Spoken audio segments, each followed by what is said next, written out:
Hello everyone, welcome to my YouTube channel, and now I will tell you a little about the game Grounded Early Access. When we first saw Grounded less than a year ago, the pitch was to adapt Obsidian's signature RPG style into the survival genre.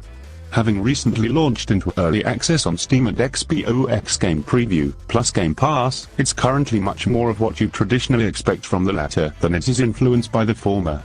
But what's here so far is entertaining enough and, despite a few stumbles, clearly has a lot of room to grow. While Obsidian had previously said Grounded would incorporate strong story and RPG elements alongside the survival aspect, and while you can see hints of that, there's not much to speak of yet. With no ongoing story beyond some collectible audio logs, I hit an end of story content message after less than an hour. It's the Honey I Shrunk the Kids style setting that's currently doing most of the heavy lifting. Except sometimes, it isn't. The biggest beasts in Grounded aren't afraid to one or two shot you, and when you die, you'll drop your backpack full of goodies. In multiplayer, you can revive one another. In single player, the best bet is to save frequently, before every risky fight, and reload if you die. The balance feels a bit off. I like that even the most insignificant insects can be a nuisance if you're careless, and I admire the skin-crawling fear that spiders instill, but it took a long time before my weapons and aim felt up to the job. For most of my playthrough, I felt forced to cheese the bigger foes with literally dozens of arrows. I'm talking Dragontail under the bridge and Dark Souls vibes. That said, now that I've worked out how to make a stun-inducing mint mallet, I'm feeling cocky.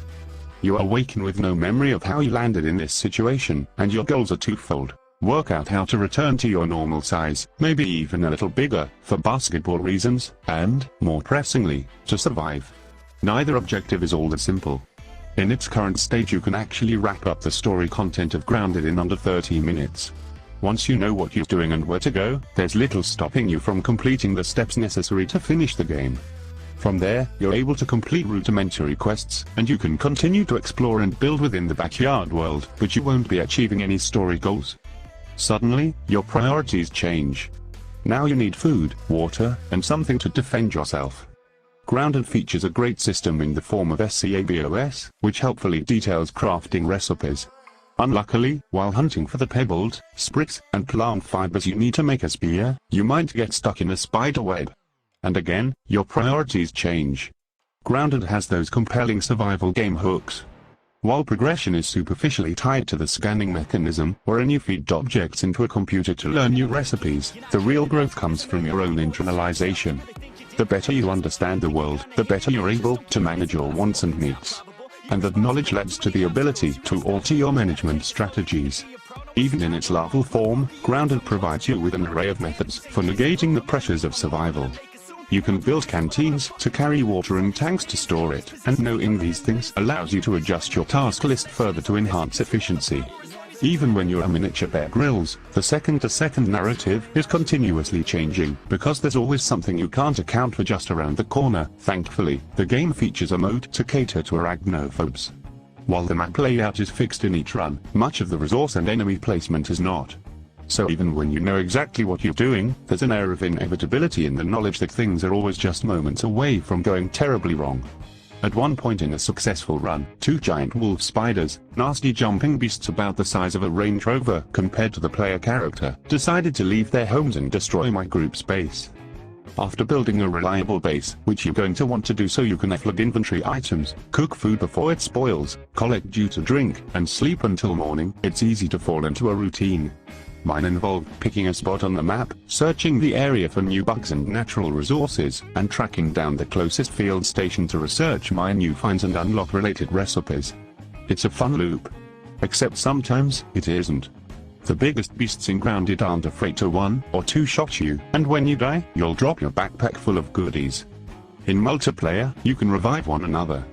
In single player, the best bet is to save frequently, before every risky fight, and reload if you die. The balance feels a bit off.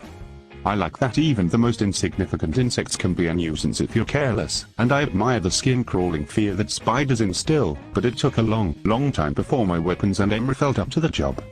For most of my playthrough, I felt forced to cheese the bigger foes with literally dozens of arrows. I'm talking Dragontail under the bridge and Dark Souls vibes. Survival games are about priority management. The good ones are a series of checklists, vital tasks for you to tick off each in-game day in order to eagerly start the list anew tomorrow. But the thrill at playing an outstanding survival game comes from the way that priority management leads to unexpected storylines.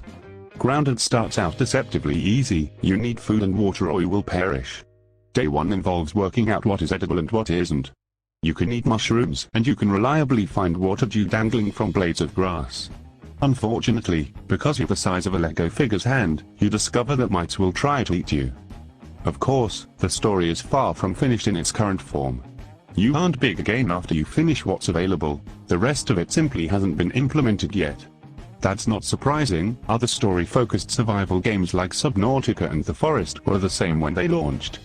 After a short period, then, you're left with really just one goal: survival. In May, Obsidian said it was slowing the pace of Grounded updates so that it could focus on making more meaningful content drops instead. Today, we got a look at what that means with a trailer for the next update, called Shrem and Doom. Shrem and Doom will add pets to the game, which always a nice touch, and the ability to sit down, which seems somewhat less important to me but is apparently something that players have really been asking for. Mushroom castles will be a thing you can build, and achievements will also be added in the update. Arachnophiles will especially appreciate the addition of the Brute Mother, a massive spider, although it's not really that massive, you're just very, very small, who really doesn't seem to appreciate your presence on the scene. Luckily for players who aren't fans of such things, Grounded has an arachnophobia safe mode, and you're probably going to want to turn it on.